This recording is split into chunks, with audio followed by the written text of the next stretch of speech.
And, again, I've said it before and I'll say it again, that iodine has been, the single most important nutrient that I use in my practice on a daily basis. You have a book on the thyroid.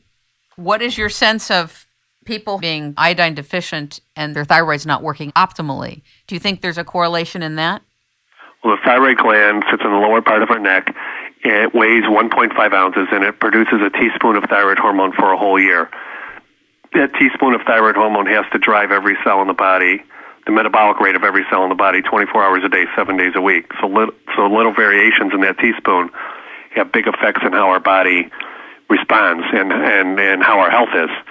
And the iodine is the highest concentration of iodine is in the thyroid gland. And the thyroid gland's main function is to produce thyroid hormone. You can't produce thyroid hormone without iodine. And if there's not enough iodine, you're going to have inadequate production of thyroid hormone. And I think that that's why we're seeing such an epidemic of thyroid problems, just this lack of iodine that's in our environment. Very interesting.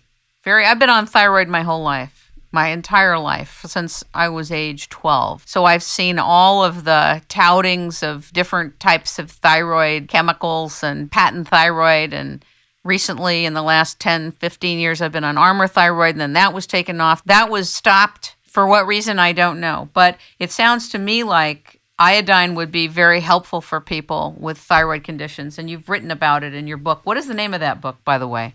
That book is called Overcoming Thyroid Disorders, and it's in its second edition. And there's no question that you can't treat a thyroid disorder appropriately without ensuring adequate iodine levels.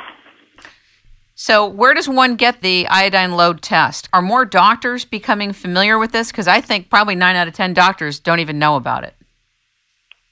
Well, let's try 999 out of 1,000 doctors probably don't know about it. There you go. So are more doctors becoming familiar with it? Those that want to will become familiar with it. But you don't need a doctor to do the test. You can do the test on your own. There is a lab called Hakala Labs, Hakala Lab, lab.com.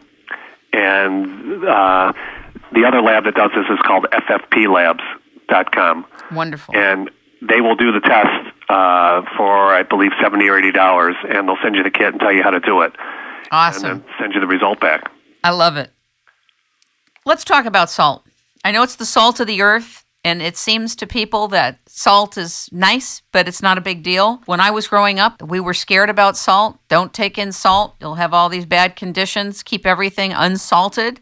And we were wrong. Why? We were given incorrect information. What is it? Well, the human body needs and requires salt. Salt's the second major constituent in our body next to water. We need salt to produce energy, to catalyze reactions, and we can't live without salt. And in times of, human existence, over the history of human existence, humans would migrate to where salt was plentiful, and there were wars fought over salt, and governments built and governments destroyed over salt. And the salt's become more plentiful now in Western societies, but it depends on what your definition of salt is. And the conventional definition of salt is refined salt, which is just sodium and chloride with some toxic additives added to it, such as ferrocyanide and aluminum and dextrose. I say that's not salt. That's what I call refined salt. Did you say aluminum? Wait a minute. Did you say aluminum in salt? I did, in refined salt. But there's unrefined salt, which is salt that's as it occurs in nature, and it has over 80 minerals in it. It's very helpful for the body. And when I use the term salt, I'm talking about unrefined salt. And my comments to my patients are that if they're not taking in unrefined salt, they're salt deficient by my definition. Now, yes, we get too much refined salt in our diet right now, and that causes a whole host of metabolic and hormonal problems in the body, but that doesn't mean that we shouldn't use unrefined salt in our diet. That just means you need more unrefined salt in your diet. What does it actually do in the body? How much does one need, and over what day? And is it based on body weight or what? It is based a little bit on body weight, but generally for an average-sized adult, about a half a teaspoon to a teaspoon a day of unrefined salt should do it. Someone who's more active or exercises a lot will need a little bit more. Kids will need a little bit less, but we all need some unrefined salt in our diet. And it helps to balance the pH of the body. It helps to hold water inside the cells. It helps to produce hormones, helps to support the adrenal function. I found that people who don't, who have a salt deficiency, which is the vast majority of my new patients when I first see them, are very unhealthy and have a lot of hormonal imbalances. So salt is in an unrefined state. And what color is it then? There's different colors of salt. Like I have something from real salt and it's kind of pinkish, and then there's gray salt, and there's salt from France, and it's not white like Morton salt. It's different. Well, if salt is generally pure white, it's been refined and bleached. And I say that's a salt to avoid. Salt should have color to it. Color would indicate that it's got minerals. Now, different salts are going to have different colors and different minerals depending on where they're harvested from. So that's why you're seeing some gray salt and pink salt and red salt. But as long as the salts are free of toxic elements, I say those should be part of your diet. And I've tested some various brands of unrefined salt and found them very helpful, very clean, and full of minerals, which is very helpful for our bodies. I don't think that the average person thinks of salt as being full of minerals. Can you explain that? Because the perception is it's not. It's not for the average person because they're eating refined salt, which has no minerals in it. So the commonly used refined salt that most of us have on our tables and we see in restaurants has zero minerals in it. It's just sodium and chloride and some toxic additives to boot. Salt, that's why people don't associate it with it, but that's because they don't know about it. The government has, made us fearful of salt, and they've sort of lumped in refined and unrefined salt together when they're two separate substances and two different animals. Aren't they two different molecular structures as well? Absolutely. Another question about low-salt diets. What do you tell people who are on low-salt diets? Well, it depends on what they're on a low-salt diet for. Most people go on low-salt diets thinking they're going to lower their blood pressure. It's never been shown to be the effect for the vast majority of people. It's minimally effective for those that it is effective for, and my experience has been people need unrefined salt in their diet with the minerals. That's the better way to lower your blood pressure.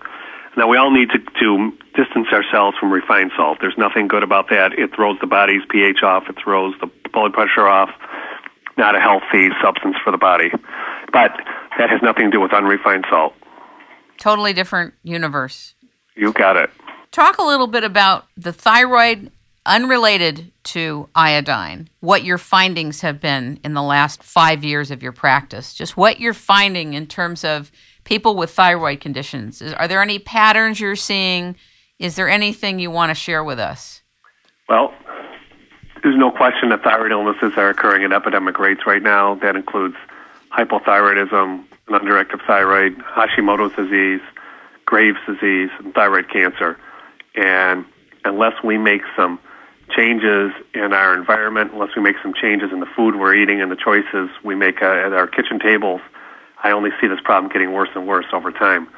So what I see over the last few years is just more and more thyroid illnesses that are unable to be treated in a conventional model, and they really need a holistic approach to them with better diets and better food choices.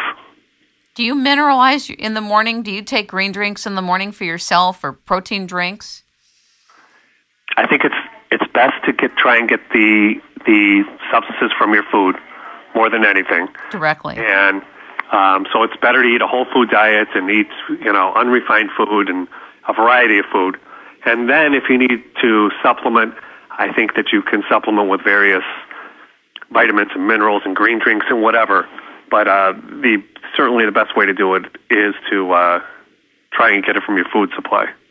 I read in your book on salt, Your Way to Health, that salt really goes back as far as 5,000 years ago into China and 3,500 years ago in Egypt. And it actually was considered a currency. Is that true? Well, the word salary comes from the word salt. And they used to pay the soldiers in salt. And as I said before... Oh, my God, I didn't know that. As I said before, civilizations were built and destroyed based on salt and salt availability and salt wars.